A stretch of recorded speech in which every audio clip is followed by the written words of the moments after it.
عزیزان من بالا تنه رو دوختم، آستر کشی کردم به این صورت. آستر و خود بالا تنه رو دوختم. قبل از اینکه درز پهلو رو بدوزم زیپ رو دوختم. اینجا برای اینکه زیپ به دامن وصل میشه من 1 تا 1.5 سانتی اینجا نگه داشتم، یعنی تا خود کمر زیپ رو وصل نکردم، 1.5 سانتی دیگه اینجا نگه داشتم. و برای دوخت درز پهلو به این صورت ببینید،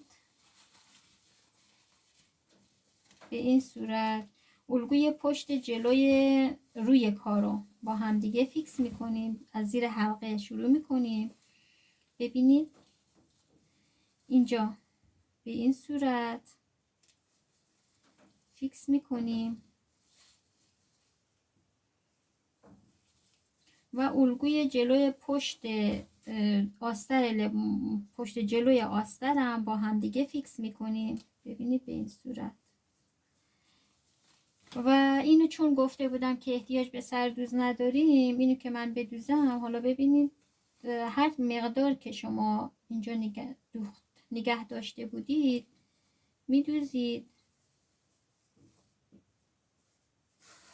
3 سانتی نگه داشتید، 2 سانتی نگه داشتید، هر مقداری که دوخت نگه داشته بودید به همون مقدار شما اینو جذب کنید، میدوزید به این صورت.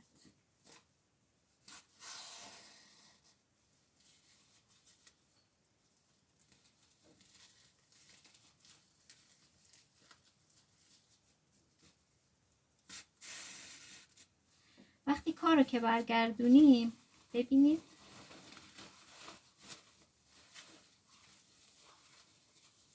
کار که برگردونیم این شکلی میشه. ببینید پشتشم به این حالت، اصلا احتیاجی به سردوز نداره این کار. وقتی برگردونید کارو. و یه نکته مهم دیگه هم که این برای تمیزی کارمون خوب بشه، برشای کوچولو از این قسمت و این قسمت زیر بغل رو حتما باید بزنیم که کارمون تمیز در بیاد. و این قسمت کارم، این طرف درز پهلورم همینطور میدوزیم مثل این طرف. و در آخر این قسمت رو حتما باید 1 دور چرخ کاری کنیم. با این قسمت ها رو روی همدیگه میذاریم، 1 دور چرخ کاری میکنیم، اینجوری دور تا دور کمر رو 1 دور چرخ کاری میکنیم که آستر فیکس روی لباس قرار بگیره. و برای دامنش، برای دامن زیر دامنی رو که جداگونه برش زده بودیم، من گفته بودم تورا رو با همدیگه باید بدوزیم و یک دونه تورا رو هر تعداد توری که داشتید، حالا یکی مثلا مثلا 2 ردیف تور میدوزه، یکی 1 ردیف میدوزه، حالا من بیشتر دوختم 4 ردیف دوختم من.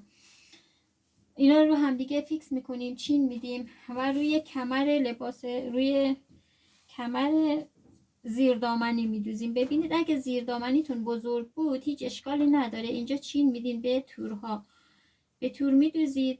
بعد اینو به کمر لباس عروس دخترانه میدوزید. و آخرین مرحله ژپون لباس عروس دخترانه است که ژپون لباس عروس دخترانه رو به خود لباس میدوزیم و ما اینو جدای از لباس نمیدوزیم.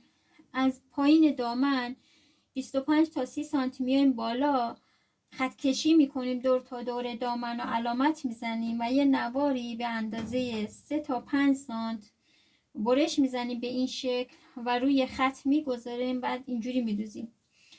نگاه کنید به این حالتی که هم این طرفشو میدوزید هم این طرفشو میدوزید که از توی این فنر رد میشه.